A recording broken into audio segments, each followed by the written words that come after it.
to throw. Montana steps up, throws. Touchdown, 49ers! Taylor has it for the touchdown!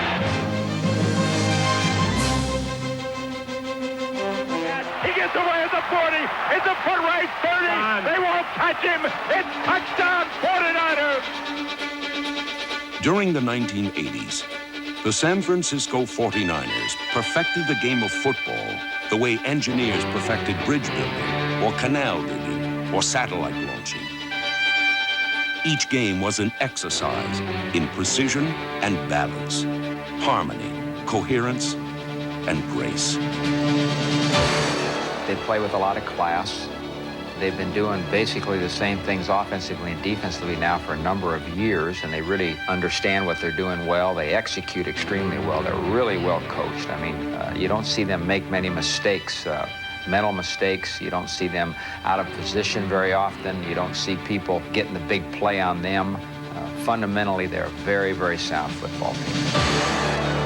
But the system itself is very complicated, and it's not unusual to have perhaps 100 passing plays with multiple formations going into any game. And it takes a very unique, unusual type of individual to be able to comprehend everything that we have to learn in terms of our system and then apply it.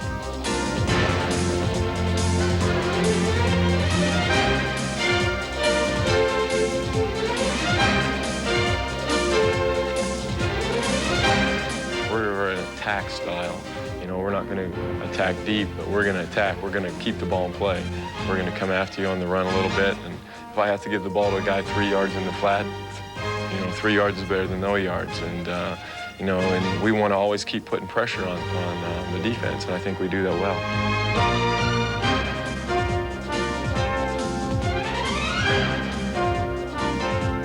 Montana makes it go. He can read defenses immediately. He's got a very, very accurate arm. He can throw the ball exactly where he wants to throw it. He'll have a back on a little swing pass, and they want the ball at the upfield armpit, and the ball is there so that that player can burst up the field and not get turned around to catch the ball. They put a lot of emphasis on the run after the catch, the ability to break a tackle and get something on your own.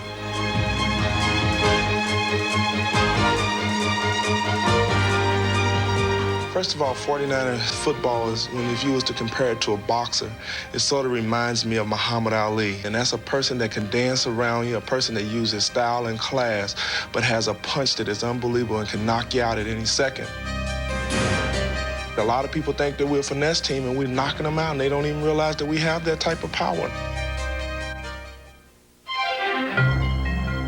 The 49er style was conceived by Bill Walsh, a brilliant football scholar who could take a stick of chalk and a theory and turn defenses to dust. We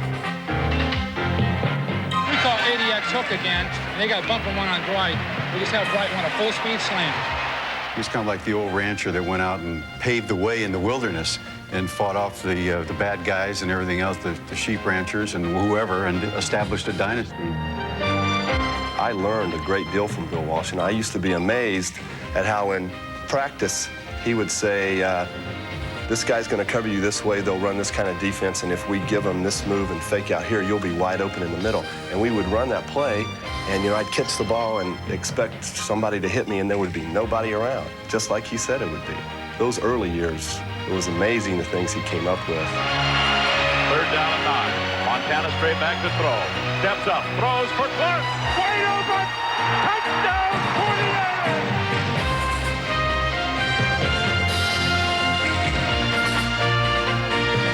Walsh was a meticulous planner who reinforced his passion for preparation by bringing in Hacksaw Reynolds, a dedicated veteran who served as a role model for Walsh's young squad. It made everybody focus on your task. It made me focus, I know, on my task of getting ready to beat the Cowboys. 58 seconds remaining at the 6-yard line of the Dallas Cowboys. Everything hangs in the balance now. The season, the outcome of a Super Bowl berth hangs in the balance. He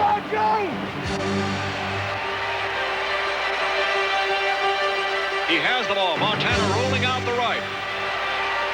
looking toward the end zone, throwing under pressure, throws his pass, caught by Clark. Clark got a touchdown. Roy Clark has it. It's a touchdown for the 49ers. Dwight Clark's catch staked the 49ers' claim to the future. San Francisco raced onto the Super Bowl and into a decade of glory.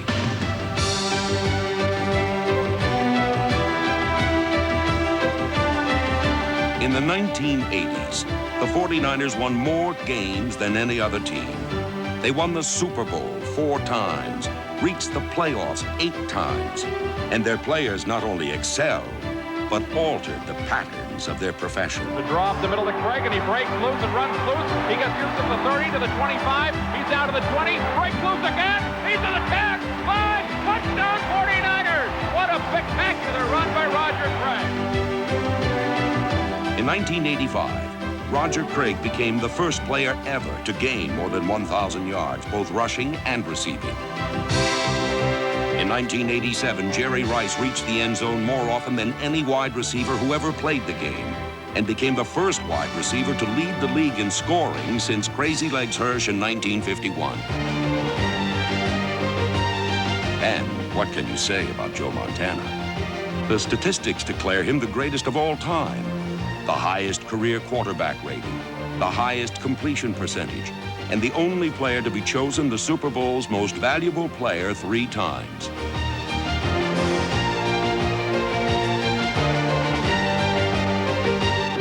But his real gift is the way he brings the 49ers back from apparently hopeless situations. With Montana at quarterback, the 49ers have come from behind to win 24 games in the 4th quarter. So there's 2 seconds left. The 49ers will have a chance to throw one. Here's Montana throwing for the end zone. Right place. He got it. Touchdown 49ers. Their victories made them the guest of presidents. Their battlefields became hallowed ground. And their performance lifted them to a level few teams had ever achieved. Our system of football sustained itself, and we refined it further and further each year until at some point it might even have been an art form.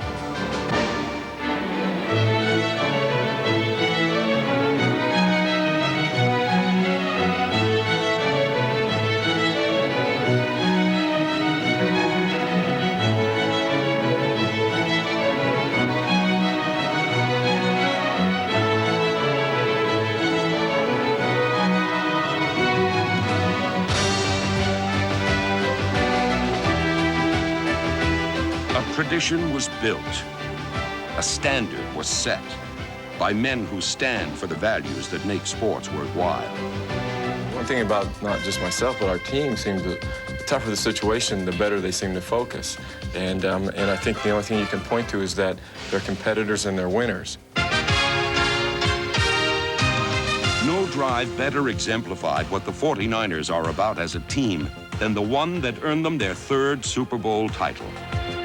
With 3:10 remaining, the 49ers will have to go from their 8-yard line. Big play now, Montana back to throw on 1st down. Throws over the middle, completes it to Craig. Craig is to the 16. Montana trying to drive him the length of the field here with the game in the balance. 16-13, the Bengals lead. Joe Montana, during that drive, he displayed all the confidence in the world, and he never says anything. He's able to do it through his persona, his confidence, the level, the way that he calls the play, the way that he explains it in the huddle, the way that he's able to make it all work. Montana to throw, completes it up the middle to Craig. Craig is down to the 36-yard line. And he came into the huddle, and I was like yelling and screaming, "Come on, let's go. Let's get it going. This is the biggest drive of my life. If we want the ring, we got to go out and get it." And he looked at me, and it was during one of those long TV timeouts they had in the Super Bowl, and he looked at me and goes, "Hey, H." You know, that's what he calls me, Harris, H. "Hey, H, check it out." I go, "What?" And he goes, "Hey, look over there in that end zone." And I look there, and he goes, "Hey, there's John Candy." And I go, "John Candy?" And sure enough, John Candy's sitting there eating some popcorn, and I look at him, and I look at the clock, and, there's 3 minutes to go in the game, the biggest game of the year. And he's so relaxed that, and then all of a sudden the TV timeout ended, and next thing I know, we're marching down the field for the winning drive. Montana back to throw. Throws over the middle. On a fine catch by Reaired.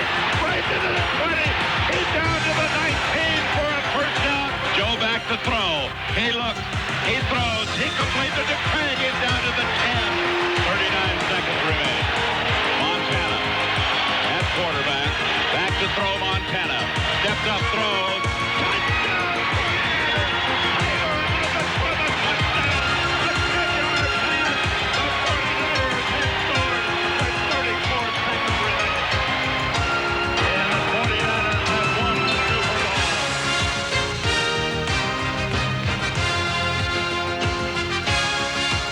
Everybody sold out this week. Everybody. Damn, it's great, isn't it?